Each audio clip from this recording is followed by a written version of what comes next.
Hey, FlimsyLunchTray here, and welcome to our Saturday edition video of our Submarines upgrade and commander build guide. So this is just fresh after our battle that we had yesterday in the Balao, where the Montana player probably hated me. Good fun battle, but shows off a little bit of the Balao to you. So if you want to check that out, there'll be a video up at the link at the end of this video. Or you can find that video in the description below if you want to see the Balao in action with the build I currently have here on the Balao. Okay, so let's talk about submarines in general. One of the things I like to do when I first start talking about a ship is I talk about what type of ship is it? Is it a hybrid destroyer? Is it a gunboat destroyer? Is it a torpedo destroyer? But submarines at this point are just submarines. They're stealthy hunters set up for ambushes. Great concealment, of course. You can practically almost go invisible. So play them as such. You are not this tanky surface ship brawling, but you're to conserve your health pool and make the most out of your torpedoes. So with that aside, let's go ahead and start looking at the modules, upgrades, consumables, and the commander. If you guys really want me to do a video on the U2501, I will as well. I'm fine with just, my opinion is probably not going to change so much between the Balao and U2501. Yesterday, I compared and contrasted them right before we went into the battle. There's some things that the Balao does better than U2501, and there's some things that the U2501 does better than the Balao. Build-wise, probably be like the exact same thing, pretty much. So, but if you guys really want me to do a U2501 video, I will. So just note. Okay, so modules. All right, so right now you don't have any further progressing upgrades in terms of the modules, like a hull B or something like that. We have 20,200 hit points. You have 6 bow torpedoes and 4 stern torpedoes tubes on the Balao. Dive capacity of 264 units, which I'm pretty sure that just translates to seconds, if I'm not mistaken. We had plenty in yesterday's battle. Reload time on the torpedoes, the sonar, 7 seconds. Ping velocity above and below water is the same, 600 meters a second. Ping width, 18 meters. The torpedoes, you get 2 different types of torpedoes. Some can do a bit more damage than the others. So you get these Mark 29 torpedoes, or these Mark 29 MIE. Not sure what that stands for, but it's an alternative torpedo. So the first ones, they go up to 12 kilometers away. They have reload time of 34 seconds. Both torpedoes have 34-second reload time. But the Mark 29s have a 12-kilometer range, a maximum damage of 7,833, and torpedo speed of 93 knots. So they go quite fast. The alternative Mark 29 MIE torpedoes, they have a range of 10 kilometers, maximum damage 14,967, so practically double, and a torpedo speed of 72 knots. So the Mark 29 torpedoes, they're more for destroyers, submarines, maybe a fast cruiser, where the alternative torpedoes, you're going to be abusing aircraft carriers and battleships with those. And you saw us do that in yesterday's video. If you do switch between the two, it only takes 5 seconds, so that's nice. It doesn't take a whole 34 seconds to load a tube set. Your propulsion is 5,480 horsepower. Maximum speed above water is 28 knots. Maximum submerged speed, 29 knots. And on mine, it doesn't make sense that a submarine can go faster underwater than above water, but hey, what do I know? I've never been in one. Okay, so upgrades. So I have for the first slot the main armaments modification 1. This is primarily for the torpedo tubes. I'm wanting to reduce the risk of the torpedo tubes from becoming incapacitated by negative 20%. Torpedo tube survivability plus 50%. Torpedo tube repair time negative 20%. You also have sonar modification. It reduces the risk of your sonar from becoming incapacitated and reduces the sonar repair time if it does become incapacitated. I myself have not had issues with this thus far, but I want to kind of focus on keeping my torpedoes in action, so that's why I've gone with the main armaments modification 1. For the second slot, I have gone for the damage control system modification 1, just because I want to reduce any risk of catching fire and risk of flooding. You might laugh, the idea of flooding in a submarine, but you can actually, fires can get set inside your submarine. I guess is where Wargaming is going with this. I mean, can happen in real life too. If you take depth charges from the surface, like maybe it's risk of flooding, or you get flooded, but also shells as you're diving, you get set on fire, something like that. So we want to increase our tankiness a little bit right there, because more often than not, you are just getting spammed with like depth charges airstrike from battleships, cruisers. If you're in a really aggressive position or a destroyer is pushing you, then yeah, they can drop depth charges right on you. So you're just reducing that chance. With engine room protection, reduces risk of incapacitation and accelerates repairs of the engine and steering gears. I've not found this an issue for me. I mean, I think yesterday when the Jean Bart dropped those depth charge airstrike on us, we did have, I think steering gears got knocked out. I can't remember if the engine got knocked out too. But we used one of our 4 damage control party consumables. And it wasn't that big of a deal. I mean, the idea is that you're a stealthy hunter. That Jean Bart, when he did drop the depth charges on us, he just did it blindly. He didn't see where we were. So props to him for doing that. It was wise of him to just take a gamble before he died. So I've just elected to go with this for now. Maybe this ends up being better, but I thought I would just give this a whirl. For the third slot, we have the torpedo tubes modification 1 is what I've taken. Improves the efficiency of torpedoes in torpedo tubes. So torpedo speed plus 5%. One of the things on the Balao is these torpedoes, as you just saw what we were looking at right here, they're wicked fast. So we've got them up to 93 knots right now. And that is very hard to dodge. And it bumps up our alternative torpedoes up to 72 knots. So I want to decrease chances of a ship avoiding my torpedoes or being able to dodge them. So they're pretty fast. Traverse speed for the torpedo tubes is plus 20%, and the risk of them becoming incapacitated is reduced by negative 40%. So I do like that. Alternatively, you also have the dive capacity modification 1. This gives you additional dive capacity depletion, negative 10%. So if you want to keep your dive capacity in order, then sure, you could go for this. But I kind of want to invest more in the torpedoes. I mean, that's what the submarines are all about, right? So that's why I lean more towards the torpedo tubes modification 1. You also have sonar modification 2. This increases your sonar ping velocity, but I have found that to be fine. One of the things I didn't show you in yesterday's video is that sometimes when I start off in submarines, I just ping my allies around me, just practicing lining up the sonar pings to accurately land them on ships, because it doesn't hurt. You have nothing to do the first minute and a half of a battle. So for slot 4 and 5, I have decided that I want to go all out with the steering gears modifications. Okay. So first off, you have the damage control system modification 2, which would reduce your fire extinguishing time and flooding recovering time. But honestly, I'm not all about that. Usually maybe battleships, battle cruisers, something you take this a little bit more on. But I've decided not to go for that. Yeah, alternatively, you also have propulsion modification 1.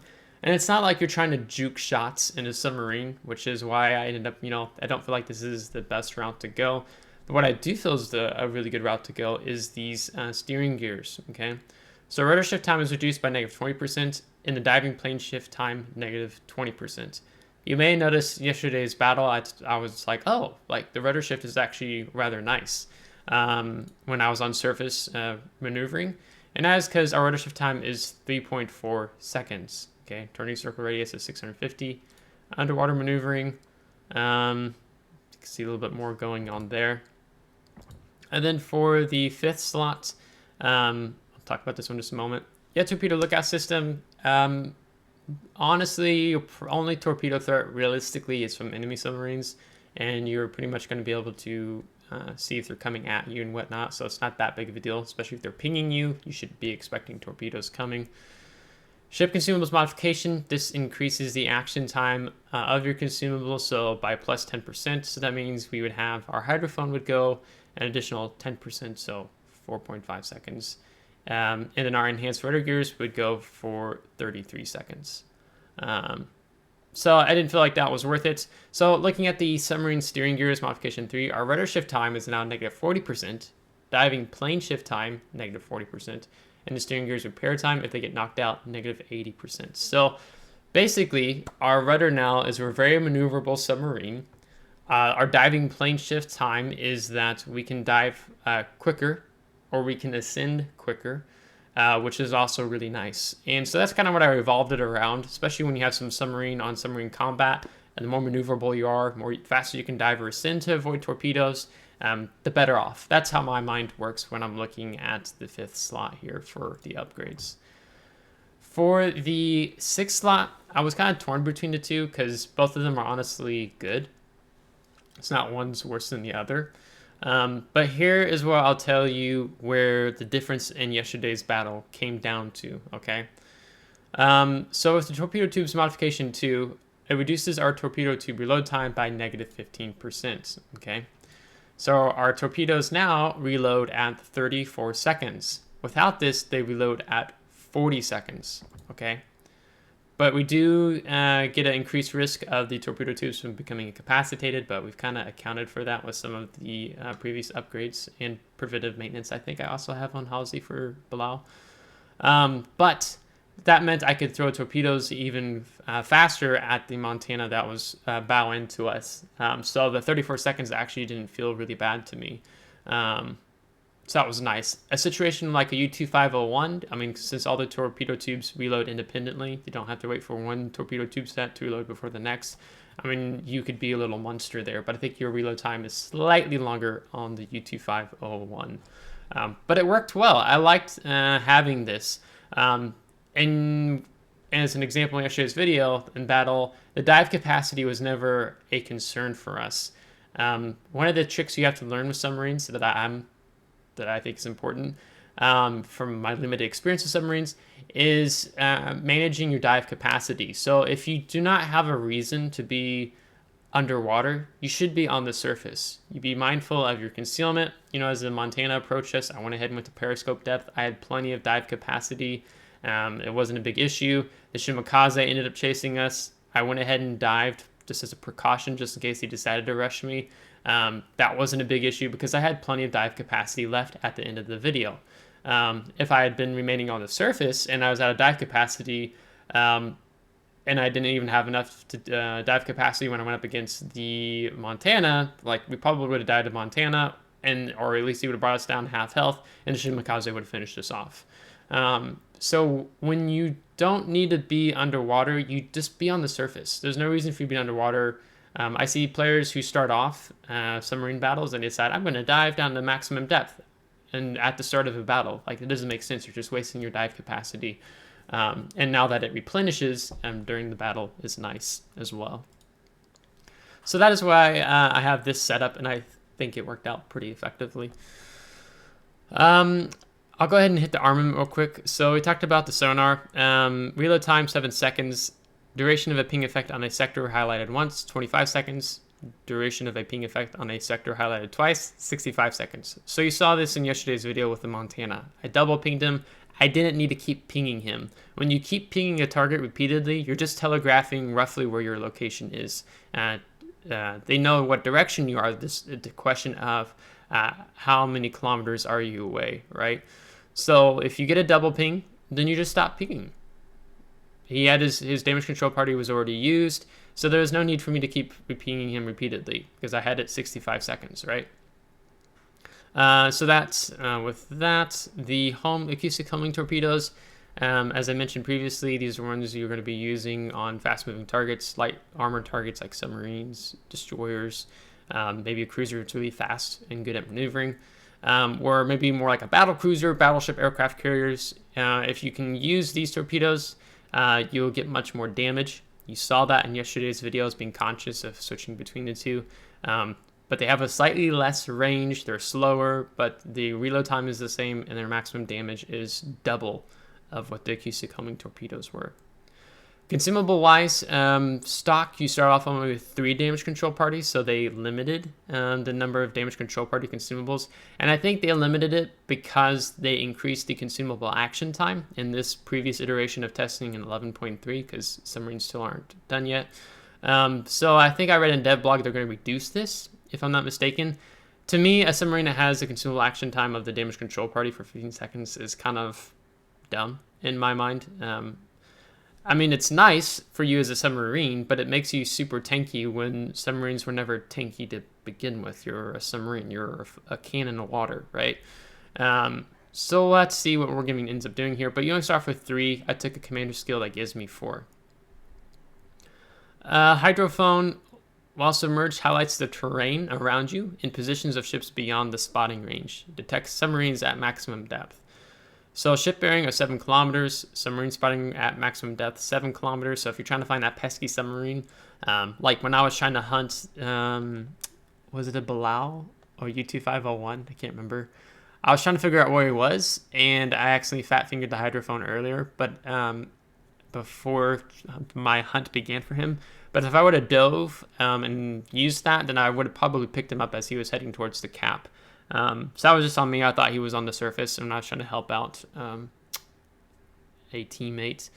Interval between pings every 6 seconds. Consumable preparation time 300 seconds. So when you use it, yeah, and accidentally fat finger it, it kind of sucks, especially if you want to use it in the next minute.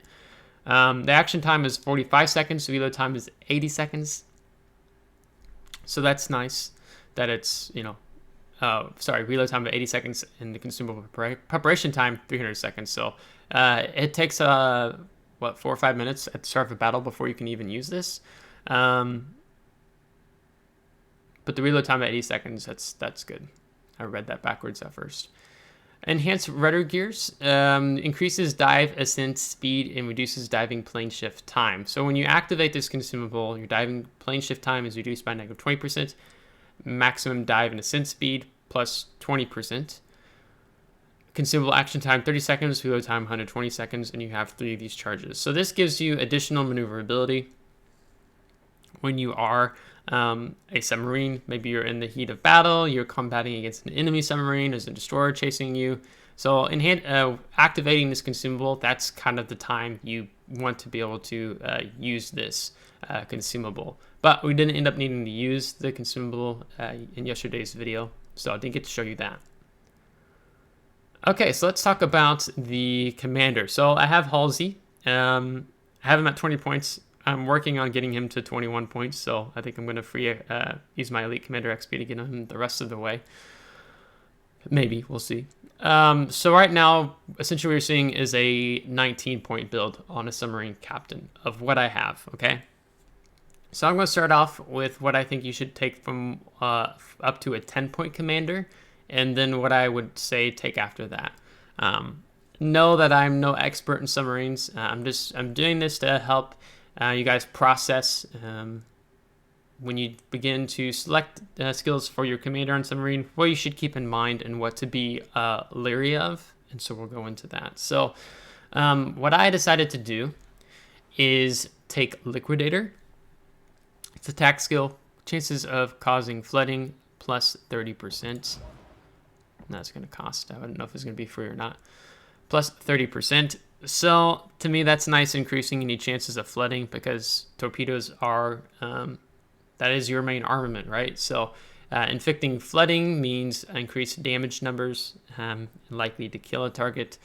So I took that as my 1-point commander. For a 3-point commander, decisions. I would probably say, honestly, go for preventive maintenance. It's a defensive skill. It reduces the risk of main turrets, which you don't have, but torpedo tubes, steering gears, and engine from becoming incapacitated. Risk of modules becoming incapacitated, negative 30%. So this is probably what I'd recommend for as a 3-point commander. It just helps in a submarine. I mean, you are a submarine. You're not a tanky, brawling battleship, right? You are vulnerable. Wargaming's kind of made submarines a little too tanky in my opinion right now, but that's just me. But But you could go for this. Alternatively, you could also go for the improved battery capacity. It's an attack skill. Increases your dive capacity at plus 10% and additional dive capacity depletion plus 20%. So that's a nerf there. But I would probably go for this first. For a 6-point commander,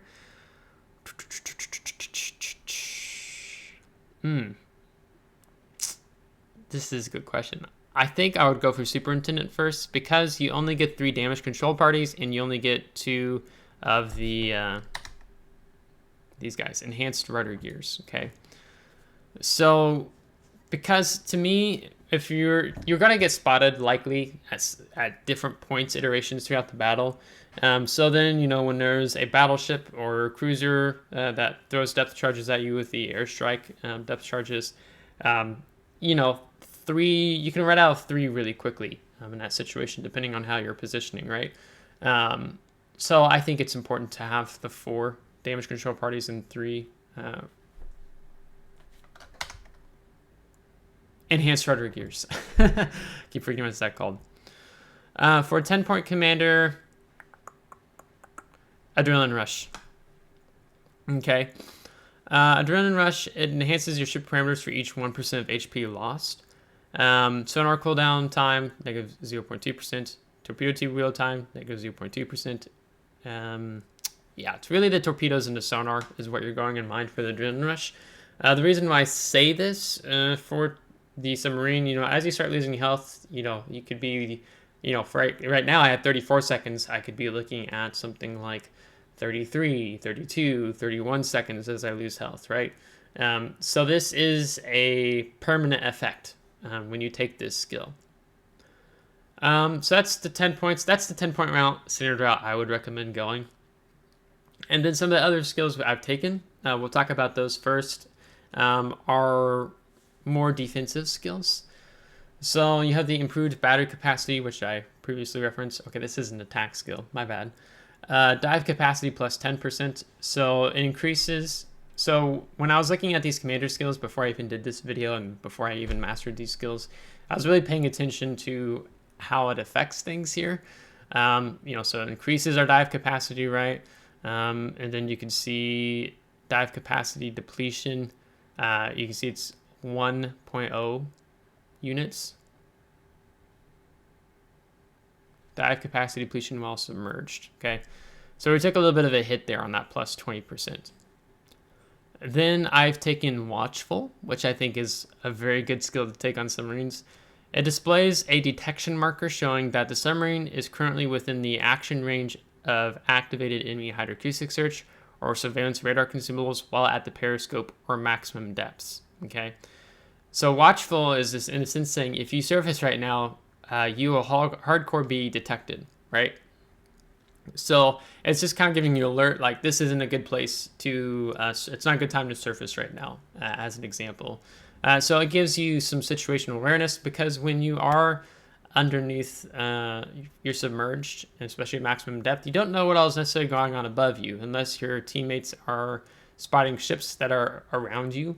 But for me, I think this is important. It gives you an awareness because, I mean, you could be taken out, killed very quickly if the enemy team focuses you, because not everyone is filled with submarines and world warships right now. The other skill I've taken, this is called improved battery efficiency. I was a little uncertain whether or not I wanted to take this skill, but I think it would come in handy. I didn't get this skill never activated in yesterday's battle, and I'll tell you why. It's because it's a can-be activated skill. So the dive capacity depletes more slowly if your ship is detected by the enemy ships when less than 25% of the maximum dive capacity remains. So additional dive capacity depletion, negative 25%. Okay, this is a can-be activated skill. So only when you are less than 25% of your dive capacity left does this skill get activated. Okay, I'm a little leery of can-be activated skills, but this is actually very helpful in the sense of, let's say you have been working a flank, you've had to use a lot of dive capacity, there's been a lot of destroyers trying to hunt you, that type of thing. In these type of scenarios, it's actually nice. Or if you're setting up an ambush, you are sailing to the other side of the map with the sole goal and purpose of deleting the enemy carrier, I've seen some players who do this, then this is helpful in that type of situation. Okay, I'm just going by what I see players doing, and what advice I can give you. So we have that. Now we have 2 points left. We have the torpedo crew training, and this reduces the torpedo tube reload time. It's a can be activated skill again. We gotta be careful of that. If you're detected by the enemy, you get a -5%. So then I'm like, don't know how I feel about that. You have helmsman. This is also a can be activated skill. Reduces the rudder and diving plane shift within 15 seconds of using the hydrophone consumable. Okay, so this is a brief skill that gets activated. Rudder shift time, -10%. Diving plane shift time, -10%. So basically the idea I think around this attack skill is when you activate your hydrophone consumable, that means you're actively maybe hunting a submarine or a surface ship. And so that's why they're saying it's an attack skill. And it gives you some additional rudder shift time and diving plane shift time. Okay, but it can be activated skill. You also have last stand. The ship remains partially able to sustain speed and maneuverability with the engine and steering gears incapacitated. So that's the last of the options we have right now if we're looking at 2-point skill commanders with our last 2 points. And honestly, I'm not entirely sure which I think is best. When you look at the WoW's wiki, they give this a 0-star rating, they give this a 1-star rating, and they give this one a 2-star rating. Okay. What's nice about I think this one is when you are detected, maybe you're fighting close quarters with an enemy sub, or hydroacoustic searches lighting you up, you're on the surface, that kind of thing. You're in a precarious situation, and your torpedo tube reload time is going to be reduced even more. So let's say right now you're full health, it's 34 seconds. Then that means you're going to be like 32.5 seconds. It's going to take 1.5 seconds off, if I'm thinking correctly in my head. So with the adrenaline rush, there's a little bit of overlap going on. They work well together. I'm not crazy about this. I don't know how actually useful last stand is on the submarine. Maybe it's really useful, and at this time I haven't played submarines enough to figure that out, because they keep changing submarine skills and what they do constantly. So I've just had a hard time keeping up with what all Wargaming is doing. We're getting close to 30 minutes, so let me just talk a little bit more. This is probably what I'd do for a 21-point build. Make sure I say that. But let me talk a little bit more about my leeriness with all these can be activated skills. So when we look at the torpedo aiming master, it's a can be activated skill. When torpedoes launching torpedoes at a ship with a sector that is highlighted twice, torpedo damage is increased. The sector that was highlighted twice needs to remain active until the torpedoes hit the ship, and your damage goes up by plus 15%, right? But again, it's a can be activated skill. Only when you get to the double ping. So to me, this isn't bad, but you just have to be leery that this skill is only going to work when you get that double ping on a certain sector of a ship. You have Sonar Man Expert. It's also a can be activated skill. Increases the ping effect time on a sector if it was highlighted within 30 seconds of using the hydrophone consumable. So it's like, oh, if I do this and then I do this, then this is going to work. I'm not a fan of that. Sometimes when I'm playing games, I can't remember with these can be activated skills about all the things I have to keep in mind. So I don't really recommend this skill. Just not me. You also have Enlarged Propeller Shaft. It's also a can be activated skill, surprise. Increases the underwater running speed if less than 25% of the maximum dive capacity remains. Speed underwater plus 15%. So this again, if I would have taken these 4 points, invested in this skill, it would have been useless. I mean, we never ran out enough dive capacity where this kicked in, because it's also a can be activated skill. But with the Enlarged Propeller Shaft, if you are finding yourself, maybe your play style is you play really close to enemy ships, you spend a lot of time under the water, then maybe this is a skill that's meant for you. But I like to say with submarines, you got to be really mindful of your dive capacity and not abusing it. and maintaining it really well. So surface when you need to be surface, only go underwater when you need to go underwater. You also have the Enhanced Impulse Generator. It's also a can be activated skill. It increases ping velocity of less than 25% of the maximum dive capacity remains. So basically, all these skills start kicking in once you have less than 25% of the maximum dive capacity remaining. So that's honestly annoying to me. You have Sonar Man here, duration of ping effect. This is a permanent effect. On a twice highlighted sector is plus 20%. So if it's 65 seconds, it's going to be for what, over 12 seconds additional. So, I mean, you can make the ping effect last a really long time. Yeah, 12 seconds, over 12 seconds. So over 70 seconds, or close to 80 at that point. Yeah, ping effect duration on a sector highlighted once, negative 10%, right? So you don't always land the double ping effect. So that made me a little leery of this skill. Consumable enhancements. It's a permanent skill. It just increases the action time of the damage control party, enhanced rudder gears, and the hydrophone by plus 7.5%.